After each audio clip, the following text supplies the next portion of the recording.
Assalamualaikum warahmatullahi wabarakatuh.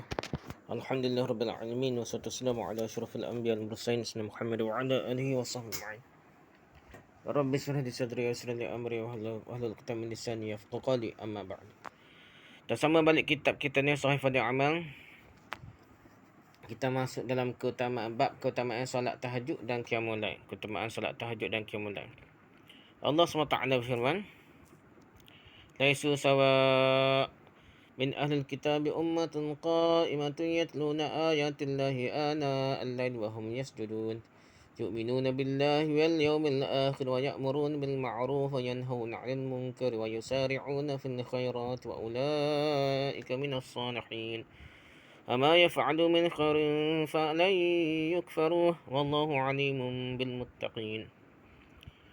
Mereka itu tidak sama. Di antara ahli kitab itu ada golongan yang berlaku lurus.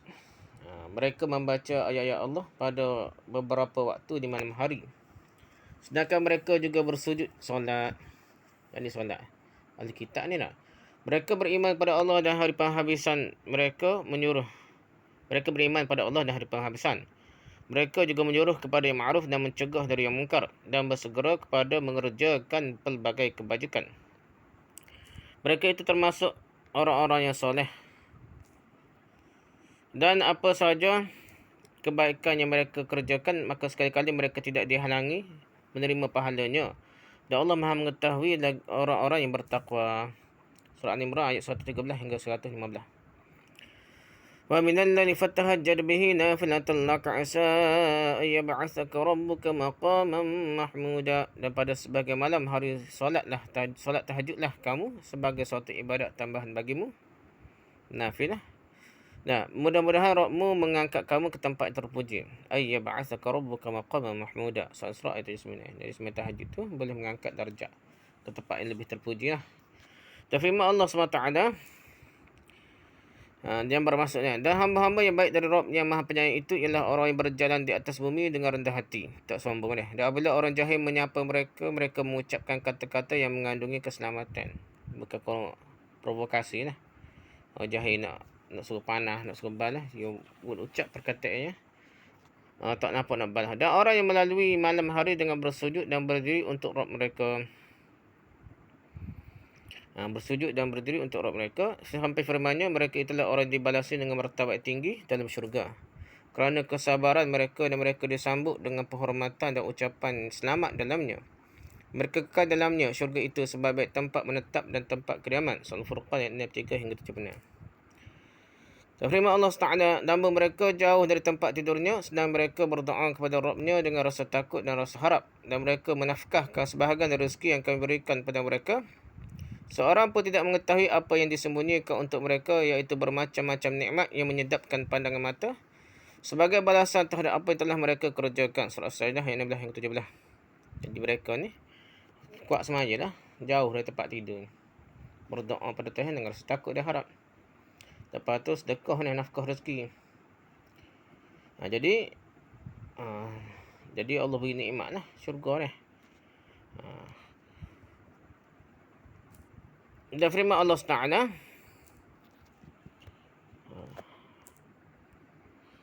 adakah kamu, hai orang musyrik, yang lebih beruntung ataukah orang yang beribadat di waktu-waktu malam dengan sujud dan berdiri, sedangkan ia takut pada azab akhirat dan mengharapkan rahmat Rabb-Nya? Adakah sama orang musyrik begitu? Orang beriman ya semayang malam ke apa ni nak mengharapkan rahmat Rabb-Nya?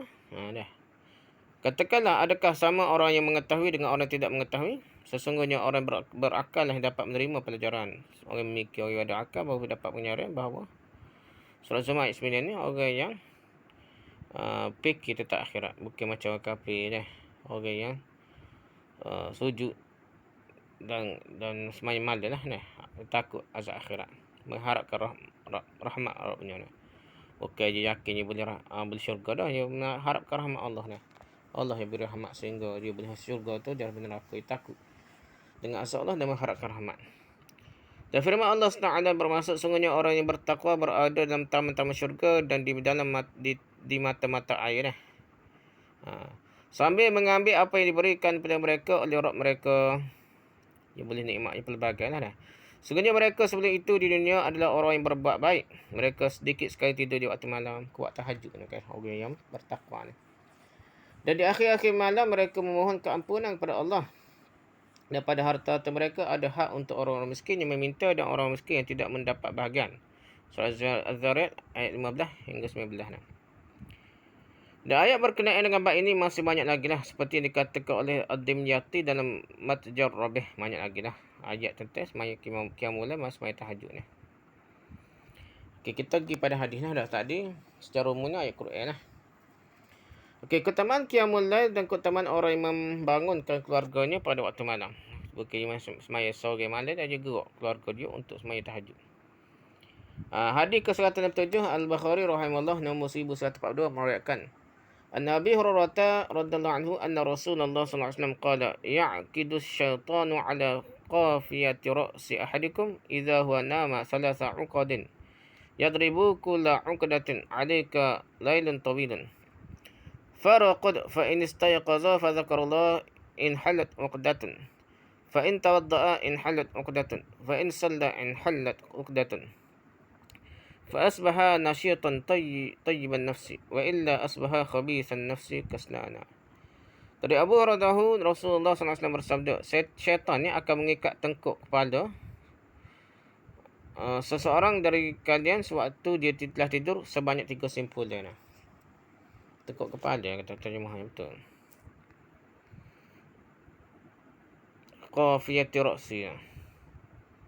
Kepala dah. Qafiyah ni. Kepala dah. Sebab qafiyah tu tadi tengkuk kepala itu semestinya. 3 simpulan. Dia menuliskan pada tempat setiap simpulan itu kalimah kamu memiliki malam yang panjang, maka tidurlah. Jika dia bangun lalu menyebut nama Allah SWT, maka pudarlah satu simpul dia, cabut satu simpul dah. Jika dia berwuduk, maka pudarlah satu simpul lagi, cabut satu simpul lagi dah. Jika kemudian dia solat, maka pudarlah, cabutlah satu simpulan lagi dah. Sehingga pada pagi harinya dia menjadi giat dan fit, jadi segar bugar sihat dah. Jika tidak, maka pada pagi harinya dia menjadi kurang enak badan dan malas-malasnya. Hadis sahih. Hadis Muslim nombor 376, Abu Daud nombor 1300, An-Nasai jilid 3 muka 233 tepat. Ibnu Majah nombor 1309, Ahmad jilid 2 muka 243, 253 dan 497. Malik dalam Al-Muwatta jilid 1 muka 176, Al-Bahaqi jilid 3 muka 15 hingga 16 dan lain-lainnya. Redaksi pada Ibnu Majah adalah syaitan akan mengikat pada tengkuk pada seorang dari kalian pada malam hari dengan tali yang mempunyai 3 simpulan. Al-Hafiz berkata yang tampak Allah dalam solat malam itu ada suatu rahsia tentang kebugaran badan, maksudnya kesihatan segar bugar badan. Meskipun orang yang solat tersebut tidak dapat mengingat sesuatu pun dari apa yang telah disebutkannya. Jadi segar badan ni kena semaya tahajud lah kita kata. Okey, hadis ke-148. Hadis Abu Daud rahimahullah dalam Sunan Abu Daud lah. Nombor 1308 meriwayatkan an Abi Hurairah qala Rasulullah sallallahu alaihi wasallam rahimallahu rajulan qama min al-laili fa shalla wa ayqaza imra'atahu fa in abat nadaha fi wajhiha al-ma'a rahimallahu imra'atan qamat min al-laili fa salat wa ayqazat zawjaha fa in aba nadahat fi wajhihi al-ma'. Dari Abu Hurairah dia berkata Rasulullah SAW bersabda, semoga Allah Taala merahmati seorang lelaki yang bangun malam lalu dia solat dan membangunkan isterinya. Jika isterinya tidak mahu, maka dia memercikkan air ke mukanya. Semoga Allah merahmati seorang wanita yang bangun malam lalu dia solat dan lalu membangunkan suaminya. Jika suami tidak mahu, maka dia memercikkan air ke mukanya. Hadis sahih riwayat. Jadi Allah beri rahmat ni orang bangun malam, gok isteri dia. Kalau tak sebangun bini dia, percik air ke muka bini dia dan isteri dia. Begitu juga kalau wanita bangun malam, gok suami dia, bangunkan suami dia. Jika tak mahu bangun nak tidur lagi, percik air mukanya. Kena berlatih lah. Tapi jangan bekir. Sepatut tak bekir lah, tak sepatutnya suami ke isteri ke jangan bekir. Hadis An-Nasai jilid 3 muka 105, Ibnu Majah nombor 1300, Ahmad jilid 2 muka 130 dan 436, Al-Bahaqi jilid 2 muka 501, Al-Hakim jilid 1 muka 309 dan lainnya. Ad-Daruqutni telah menyebutkan jalur ini. Ibnu Ajlan dalam Al-Ilan jilid apa yang lengkap ni? Nombor 1086. Dan dalamnya terdapat perselisihan, namun dia memiliki syahid yang telah ditakhrij oleh Ibn Hibban nombor 947, Al-Mawarid dan sanadnya hasan. Qiyamul Lail dapat menjauhkan dari api neraka. Hadis ke-109 Al-Bukhari rahimahullah nombor 1101 meriwayatkan an Abdullah bin Umar radhiyallahu anhu qala kana rajulu fi hayatin Nabi sallallahu alaihi wasallam idza ra'a ru'ya qassaha ala Rasulillah fatamannaitu an ara ru'ya fa aqassaha ala Rasulillah wa kuntu ghulaman syaban wa kuntu anamu fil masjid ala ahdi Rasulillah faraitu fil naumi ka'anna malakaini akhadhani fadhahaba bi ila an-nar fa idza hiya matwiyatun qatayil bi'ri wa idza laha qarnani wa idza fiha unasun qad araftuhum faja'altu aqulu a'udzu billahi minan nar qala falaqiyana malakun akhar faqala li lam tura' faqasastuha ala Hafsah فقصتها حفصة على رسول الله صلى الله عليه وسلم فقال نعم الرجل عبد الله لو كان يصلي من الليل فكان بعد لا ينام من الليل إلا قليلا. Itu hadirnya. Cuma tadi ada beberapa nota kaki dan sebenarnya faizah yang matwiyah. Matwiyah ni makna banguniyah yang maknanya bangunnya lah. Matwiyah ni bangunnya. Kata yusbi'ri wa idza laha qarnani. Qarnani dua kayu atau dua bangunan yang di atasnya berdiri tegak. Kayu pancang yang digantungi sebuah besi yang memiliki katrol. Kerek semua dah. Kerek ambil telaga lah telaga dah. Kerek telaga. Di hadis ni dapat diambil pelajaran orang yang solat malam itu disifati sebaik-baik orang lah. Lepas tu tak ada lah nanti kita baca hadis. Terjemahan dari Abdullah bin Umar radhiyallahu anhu, dia berkata ketika Rasulullah SAW masih hidup, ada seorang apabila bermimpi dia menceritakannya kepada Rasulullah. Lalu aku berharap dapat mimpi untuk diceritakan kepada Rasulullah, sedang saat itu aku masih berusia remaja lagi. Pernah aku tidur dalam masjid pada masa Rasulullah. Kulihat dalam tidurku seolah-olah ada dua orang malaikat menarik lalu membawaku ke dalam neraka. Malaikat tarik dalam neraka. Ternyata neraka itu berupa bangunan seperti bangunan sumur, telaga yang mempunyai dua tanduk. Yang dalamnya terdapat orang yang telah kukenali. Lalu aku langsung mengucapkan, aku berlindung kepada Allah dari ancaman api neraka. Ibn Umar berkata, lalu seorang malaikat lalu menemui kami dan berkata kepadaku, kamu tidak ditakuti. Lalu aku menceritakan mimpi itu kepada Hafsah. Dan Hafsah menceritakannya kepada Rasulullah. Beliau senang berkata, sebaik-baik orang adalah Abdullah bin Umar, jikalau dia mengerjakan solat malam. Setelah itu, dia Abdullah tidak tidur pada malamnya kecuali sedikit sekali. Hadis sahih. Hadis Muslim nombor 2479. Riwayat Ahmad jilid 2 muka 146. Al-Bahaqi jilid 2 muka 501. Dan At-Tayalisi nombor 1588.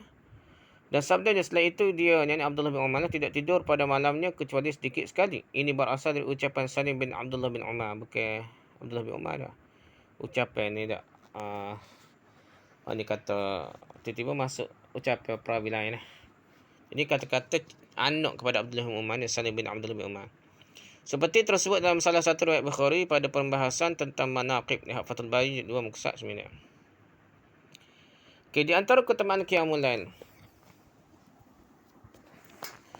Abu Daud rahimahullah nombor 1307 meriwayatkan, Anna Aisyah radhiyallahu anha qalat la tada' qiyamul laili fa inna Rasulullah sallallahu alaihi wasallam kana la yad'uhu wa kana idza marda aw kasala shalla qa'idan.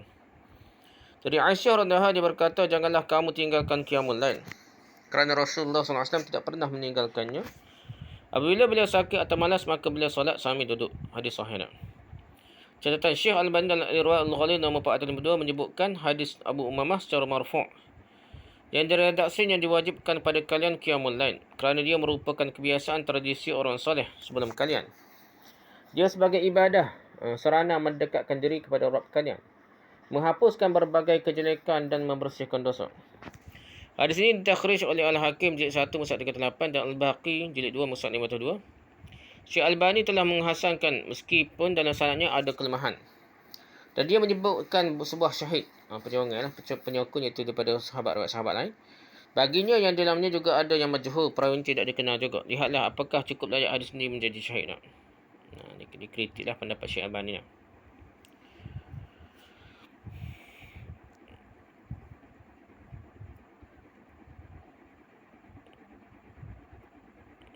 Hadis lah itu, tapi hadis ni sahih kata dia.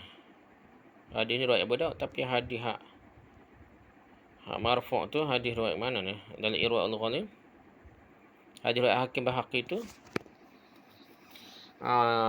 tak kuat lah hadis yang walaupun dekat dengan sama makna tapi tidak kuat dah. Dhaif lah. Hak ni lebih kuat. Okay, hadis ke-171 At-Tirmizi rahimahullah nombor 2405 meriwayatkan. An Abdullah bin Salam qala lamma qadima Rasulullah al-Madinata in jafala an-nasu ilaihi wa qila qadima Rasulullah faji'tu fi an-nasi li anzura ilaihi falamma istathbattu wajha Rasulullah sallallahu alaihi wasallam araftu anna wajhahu laysa biwajhi kadzdabin wa kana awwalu syai'in takallama bihi an qala ayyuhan nas afshu salam wa at'imu at'am wa sallu wan nasu niyamun tadkhulul jannata bisalam. Okey, kita tengok nota kaki hak bahasa Arab injafala dah. Maksud injafala. Injafala maksudnya artinya orang bergegas pergi kepadanya, injafala. Lepas tu hak keduanya nota kakinya falamma istathbattu. Falamma istathbattu dalam riwayat Ibnu Majah dan selainnya dikatakan falamma istabantu. Ketika telah jelas olehku. Gitulah. Jadi sekarang ni kita tengok hadis. Terjemah hadis dah. Dari Abdullah bin Salam dia berkata ketika Rasulullah SAW datang ke Madinah, maka orang-orang bergegas menghampirinya. Disuruhkan Rasulullah telah datang. Lalu aku mendatangi kerumunan orang-orang untuk melihat beliau. Ketika aku telah memastikan wajah Rasulullah SAW, maka aku tahu wajah beliau bukanlah wajah seorang pendusta. Dan suatu yang pertama-tama diucapkannya adalah, wahai umat manusia, sebarkanlah salam, berilah makan dan salatlah di saat orang yang sedang tidur nyenyak, maka kalian akan masuk syurga dengan damai. Itu ucapan mulia dengar dia. Wahai umat manusia, sabarkanlah salam, berilah makan dan salatlah di saat orang sedang tidur nyenyak, maka kalian akan masuk syurga dengan damai. Para perawi ini adalah orang yang terpercaya, tapi boleh jadi hadis ini mengkotak putus juga ni. Ni cerita hadis riwayat Tirmizi dah. Hadis riwayat Ibnu Majah nombor 1304 dan 3201, riwayat Ahmad jilid 5 muka 1, Al-Hakim jilid 3 muka 13, jilid 4 muka 160, Ad-Darimi jilid 1 muka 340 dan 341, Al-Bahaqi jilid 2 muka 502 dan lain-lainnya. Hanya di sini Ad-Darimi, Al-Bahaqi dan selainnya telah menambahkan redaksinya, lafaznya dengan dan sambunglah tali suratul rahim hadis lagi. Dalam hadis ini terdapat kesaksian Abdullah bin Salam terhadap kejujuran Nabi SAW seperti juga kesaksian kaum Quraisy dan lainnya. Kemudian setelah itu saya mendapati guru kami Syekh Mubil bin Hadi telah mencacatkannya. Ada yang cacat dengan adanya keputusan sanad antara Ibnu Zurarah dan Abdullah bin Salam. Dan ini merupakan pendapat yang rajih unggul lah. Mengkotak. Sebagaimana tersebut dalam tahzib sesungguhnya telah nyata pada riwayat kedua yang terdapat pada Ibnu Majah dan boleh jadi dia waham. Salah waham ni. Ditulis rekaan waham salah. Seperti telah dikatakan oleh guru kami. Tetapi kerana kebanyakan bahagian hadis ini mempunyai syahid yang telah berulang kali saya sebutkan dalam bab tentang salam. Habis tu 171. Hadis 172 pula. Muslim rahimahullah nombor 1163 meriwayatkan. An Abi Hurairah radhiyallahu anhu qala Rasulullah sallallahu alaihi wasallam afdalus siyami ba'da Ramadhan syahrullahil muharram. Wa afdalus salati ba'da al-fariidati salatul lail. Dari Abu Hurairah radhiyallahu dia berkata Rasulullah sallallahu alaihi wasallam bersabda, sebaik-baik puasa setelah puasa Ramadan adalah puasa pada bulan Allah Muharram. Sebaik-baik solat setelah solat fardu adalah solat malam. Puasa molek puasa sunat lah dah. Puasa boleh Allah Muharram, kita boleh Muharram ni molek puasa dah. Sebaik-baik solat pula solat fardu adalah solat malam. Lepas sembahyang fardu sembahyang malam lah molek. Hadis sahih dah. Hadis Abu Daud nombor 2409. Dan riwayat Muslim ni. Hadis kitab lain hadis Riwayat Abu Daud nombor 2409, At-Tirmizi nombor 438 dan 740, Ahmad jilid 2 muka surat 344, Al-Bahaqi jilid 4 muka surat 291 dan lainnya. Seperti terdapat pada tahqiq penulis terhadap At-Tayalisi dan telah dibahas jalurnya, hadis ini merupakan hadis mahfuz yang terjaga. Wallahu a'lam. Dan menggabungkan antara hadis ini dengan hadis sebaik-baik puasa adalah puasa Daud, kerana puasa Daud memiliki keutamaan kelanggenan lah. Ada puasa sehari, buka sehari lah. Adapun puasa bulan Muharram memiliki keutamaan waktu. Jadi waktu tu molek puasa Muharram, molek puasa sunat. Jadi keutamaan waktu-waktu terdapat dalam amalan sunnah. Lihat Mushkilul Athar karya At-Tahawi jilid 2 muka 1 hingga 11 dengan perubahan redaksi. Okay, hadis 103 Imam Ahmad rahimahullah dan Musnad Imam Ahmad lah jilid 2 muka 447 meriwayatkan. An Abi Hurairah qala jaa rajulun ila an-nabiy sallallahu alaihi wasallam faqala inna fulanan yusalli bil-laili fa idza asbaha saraqa qala innahu sayanhahu ma yaqulu. Jadi Abu Hurairah berkata telah datang seorang lelaki kepada Nabi sallallahu alaihi wasallam. Lalu berkata, sesungguhnya si fulan mengerjakan solat pada malam harinya. Ya. Inna fulan yusalli bil-laili fa idza asbaha saraqa. Ya, sesungguhnya si fulan mengerjakan solat pada malam harinya, lalu apabila telah masuk pagi dia mencuri. Tapi jaga sembahyang tapi mencuri, bukan sembahyang fardu, sembahyang malam sekalian. Nabi SAW berkata, sungguh apa yang kamu ucapkan itu akan dapat mencegahnya. Innahu sayanhahu ma yaqulu. Kalau dia tak boleh berhenti lagi curi, lepas ni pun akan berhenti curi kerana dia jaga sembahyang. Sungguhnya apa yang kamu ucapkan itu akan dapat mencegahnya nanti. Hadis sahih. Hadis Al-Bazar, hadis ni kitab Imam Ahmad dan Musnad Imam Ahmad. Tempat lain ada dalam hadis Al-Bazar jilid 1 nombor 220. Kasful Astar dan At-Tahawi dalam Mushkilul Athar jilid 2 muka 430. Hadis ini sesuai dengan firman Allah Taala, sesungguhnya solat itu mencegah dari perbuatan keji dan perbuatan mungkar. Surah Al-Kahf ayat 45, maksudnya solat yang benar yang dapat membuahkan hasil, yang ada kesan dah. Okey, habis itu tentang sembahyang malam. Keutamaan solat malam. Okey, lepas tu kita pergi keutamaan orang yang mengamalkan Al-Quran, membaca dan mentaati Al-Quran lah. Okey, amal Quran, baca Quran dan taati Quran. Apa aku suruh yang amal lah. Hadis ke Sahih Bapak Al-Bukhari rahimahullah nombor 5025. Hadis Sahih Bukhari nombor 5025. Meriwayatkan an Abdullah bin Umar radhiyallahu anhuma qala sami'tu Rasulullah sallallahu alaihi wasallam yaqulu la hasada illa 'ala isnataini rajulan atahu Allahul kitaba wa fi riwayatin al-Qur'ana wa qama bihi ana al-laili wa rajulun atahu Allahu malan fa huwa yatasaddaqu bihi ana al-laili wan nahar. Dari Abdullah bin Umar radhiyallahu anhu berkata, aku mendengar Rasulullah sallallahu alaihi wasallam bersabda, tidak ada kedengkian kecuali terhadap dua orang. Seorang yang dikurniai Alkitab, dalam riwayat lain Al-Quran, oleh Allah dan dia mengamalkannya sepanjang malam. Dan seorang diberi harta oleh Allah lalu dia mensedekahkan hartanya sepanjang malam dan siang. Hadis sahih. Dan hasad tidak boleh deki, maksudnya cemburu ada.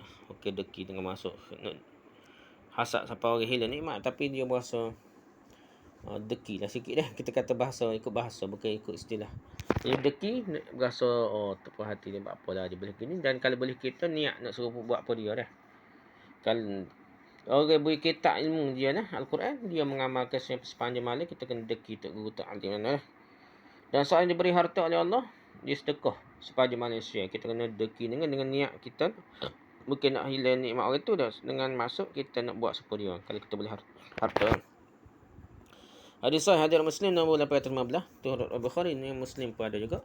At-Tirmizi nombor 1937, riwayat Ahmad jilid 2 muka surat 30, Abu Ya'la jilid 9 muka surat 5417 dan Al-Baghawi dalam Syarh Sunnah jilid 4 muka surat 432. Okey, ada lagi dah ayat-ayat tentang keutamaan solat malam. Allah Subhanahu firman, wa minal laili fatahajjad bihi nafilatan laka 'asa ay yab'atsaka rabbuka maqaman mahmuda. Pada sebahagian malam hari solat tahajudlah kamu sebagai satu ibadah tambahan bagimu. Mudah-mudahan Rabbmu mengangkat kamu ke tempat yang terpuji. Surah Isra ayat 79. A'udzubillahi minasyaitonir rajim. Amman huwa qanitun ana al-laili sajidan wa qa'iman yahdharu al-akhirata wa yarju rahmata rabbih. Qul hal yastawi alladhina ya'lamuna wal ladhina la ya'lamun innama yatadhakkaru ulul albab. Apakah kamu, hai orang musyrik, yang lebih beruntung ataukah orang beribadat di waktu-waktu malam dengan sujud dan bersendiri? Semaya dah. Sedangkan ia takut pada azab akhirat dan mengharapkan rahmat Rabb-Nya. Katakanlah, adakah sama orang yang mengetahui dengan orang-orang yang tidak mengetahui? Sesungguhnya orang berakal yang dapat menerima pelajaran. Surah Zumar ayat 9. Tatajafa junubuhum 'anil madaji yad'una rabbahum khawfan wa tam'a. Lambung mereka jauh dari tempat tidurnya dah. Sedangkan mereka berdoa kepada Rabb-Nya dengan rasa takut dan rasa harap. Surah Al-Anbiya. Walladzina yabituna li rabbihim sujadan wa qiyama. Dan orang yang melalui malam hari dengan bersujud dan berdiri untuk Rabb mereka. Surah Al-Furqan ayat 4. Okey, keutamaan namanya berdiri ketika solat. Lagi lama berdiri solat, lagi besar pahala je lah kelebihan dia. Hadis ke-175, Muslim rahimahullah nombor 746 meriwayatkan an Jabir qala Rasulullah sallallahu alaihi wasallam afdalus salati tulul qunut. Dari Jabir radhiyallahu dia berkata Rasulullah sallallahu alaihi wasallam bersabda, sebaik-baik solat adalah yang lama berdirinya, tulul qunut, lama berdirinya. Hadis sahih. Hadis At-Tirmizi nombor 307, Ibn Majah nombor 1401, Ahmad jilid 3 muka 391 dan Al-Baqi jilid 3 muka 8. Imam Nawawi rahimahullah berkata, makna al-qunut adalah berdiri berdasarkan kesepakatan para ulama.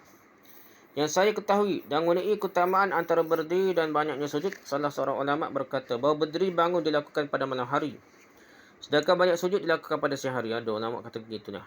Malam hari ni molek baca panjang-panjang, sujud kurang. Siang hari biar sujud banyak, baca kurang tak apa dah.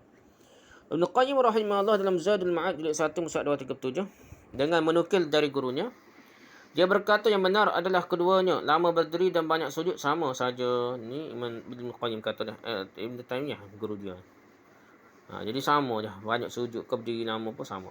Berdiri lebih baik kerana zikirnya, iaitu membaca Al-Quran, sedangkan sujud lebih baik kerana keadaannya dah, kehinaannya dah. Maka keadaan sujud lebih baik dari keadaan berdiri, sedangkan zikir ketika berdiri lebih baik daripada zikir sewaktu sujud. Ringkasnya dah. Ada pula riwayat lain dari hadis Abdullah bin Habsyi yang ada pada Abu Daud nombor 1305 dan lainnya persis sama seperti hadis Jabir ini dan sanadnya hasan. Hadis ni kuatlah secara umum dah. Cumanya bahar pula lah. Ada kata berdiri lama molek, ada kata serupa saja dah. Gitu lah. Ada kata gitulah. Waktu sujud tu waktu berdiri tu molek baca Al-Quran tu dah. Waktu sujud pula dalam keadaan hina dina di hadapan Allah, lebih waktu dah. Wallahu a'lam dah. Okay, di antara keutamaan solat witir dah. Keutamaan witir, solat witir lah.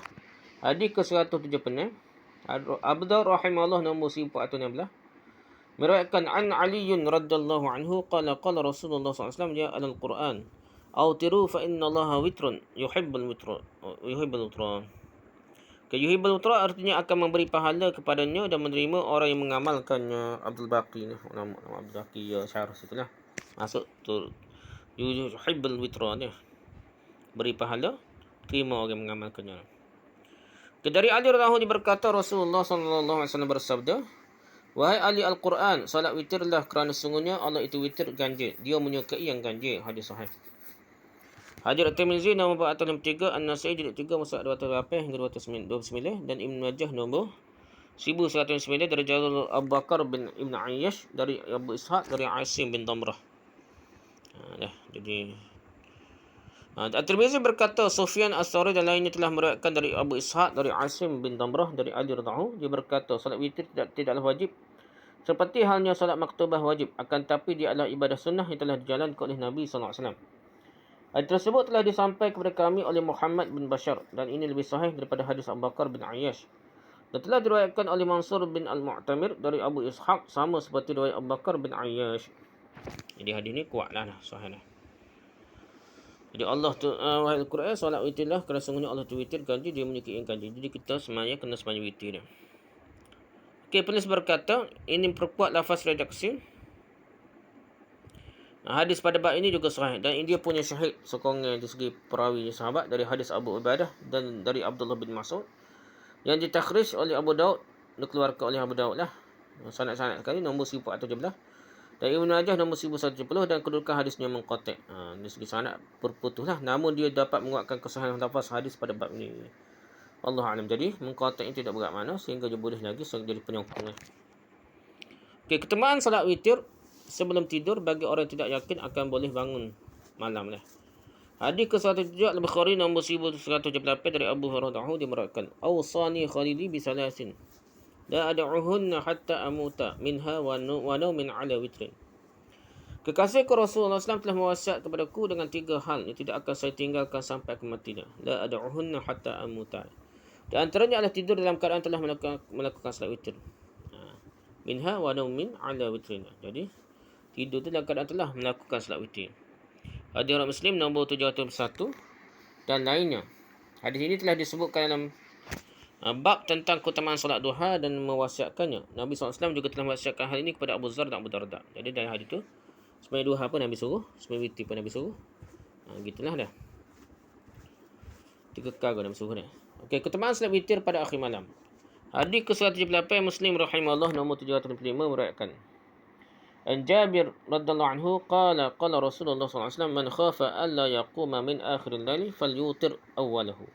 ومن طمع أن يقوم آخره فليوتر آخر الليل فإن صلاة آخر الليل مشهودة وفي رواية محظورة وذلك أفضل. Jadi 74 poin ya. Masyhudah atau mahdurah tu artinya disaksikan, dihadiri oleh para malaikat maksudnya. Dari Jabir radhiyallahu anhu dia berkata Rasulullah SAW bersabda, pada siapa khawatir tidak dapat bangun pada akhir malam, sebaliknya dia melakukan salat witir pada awal malam. Pada siapa bersungguh-sungguh bangun pada akhir malam, sebaiknya dia melakukan salat witir pada akhir malam. Balik lagi pada awal malam. Kerana salat witir pada akhir malam disaksikan, dalam riwayat lain dikatakan dihadiri oleh para malaikat dan itu lebih baik. Hadis sahih. Hadis At-Tirmizi nombor At-Tirmizi nombor 405, Ibn Majah nombor 1107, Ahmad jilid 3 mushaf 316 dan 339, Al-Baqi jilid 3 mushaf 35. Dan lainnya Abu Sufyan telah diikuti periwayatannya dikuatkan. Di antaranya Abu Zubair telah mengikutinya dalam riwayat Muslim yang kedua dan Ahmad jilid 3 mushaf 300 serta Al-Bahaqi. Solat pada akhir malam lebih baik bagi orang yang sanggup melakukannya pada akhir malam lah. Jika tidak mampu atau tidak yakin, sebaiknya dia mengamalkan wasiat Nabi SAW kepada Abu Hurairah dan lainnya. Amalah sahabat Nabi bukan Abu Hurairah saja tak? Untuk solat witir sebelum tidur. Hak amal ni habis pesan pada sebelum tidur memang amal lah.